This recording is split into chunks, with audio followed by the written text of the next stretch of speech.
So, you want to play every Mortal Kombat game, do you? I wouldn't, most of them are trash. But if you're a masochist, it's actually really difficult to play most of them outside of emulation. Fighting games generally are the worst genre when it comes to video game preservation. Aside from sports, I guess. We can discuss the reasons why another time, but for today, I just want to highlight the most recent and readily accessible versions of each MK game in the hopes that maybe someone with influence can get the ball rolling on some nice collections. Like Konami, of all people, are putting out these extensive MGS and Castlevania collections, including the bad NES games. And I dare say the biggest, most mainstream, debatably most influential fighting game series of all time is just a little more deserving of preservation than Snake's fucking Revenge. The original trilogy games are currently available via the arcade cabinet releases by Arcade 1-Up, both full size and quarter size. Bear in mind, the quarter size one uses censored ports rather than the true arcade releases like the full size, and it also leaves MK1 out and has MK2, 3 and Ultimate 3 instead.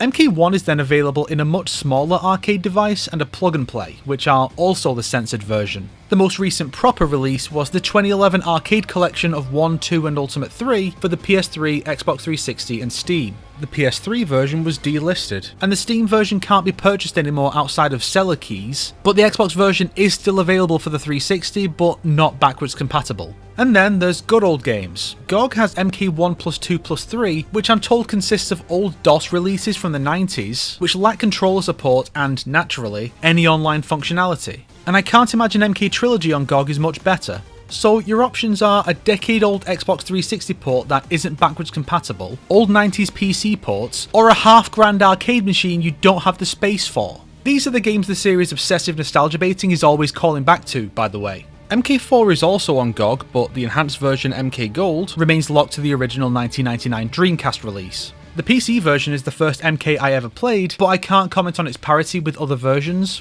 Still, it's there. The adventure spin-offs aren't any safer than the fighting entries, sadly. Mythology Sub-Zero is locked to the original 1997 release, and Special Forces to the 2000 release. Sure, these are hardly must-plays, but it's yet more entries unavailable despite one's major narrative significance. Likewise, the entire 3D era catalogue remains unported since the 2000s, Deadly Alliance since its 2002 debut, Deception since the PSP port MK Unchained, Shaolin Monk since its 2005 release, Armageddon since the 2007 Wii port, and MK vs DC Universe since the original 2008 release. No PlayStation classics or eShop versions, no HD or PC ports, nada. If you already own DCU on Xbox, it's on backwards compatibility, but that's all the entire output from the 2000s gets.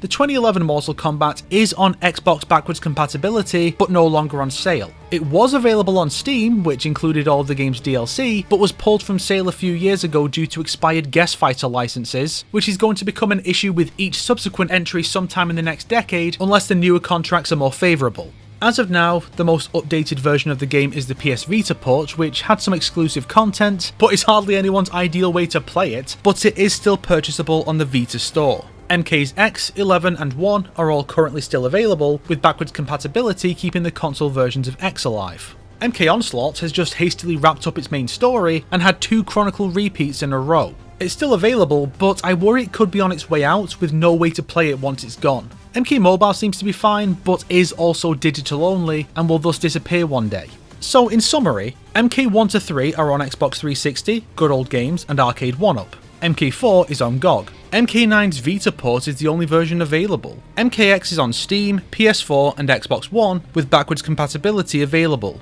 MK11 and 1 are on all current systems, including ones they shouldn't be on.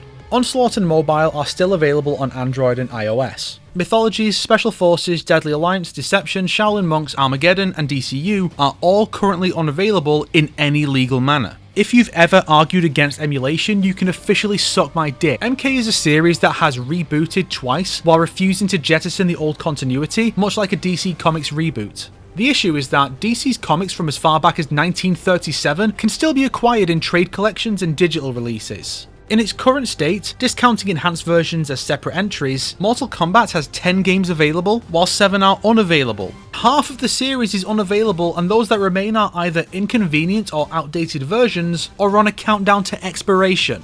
Fucking pathetic. If you liked this video, then get on WB and demand more ports, jeez. If not, then make sure to share it with your enemies so they can get on WB to get more ports. Get more ports, damn it! Today's recommended video is Fighters You Can Legally Play by Babe Ruthless. It covers this topic with regards to MK, Tekken, Street Fighter and others. Good vid.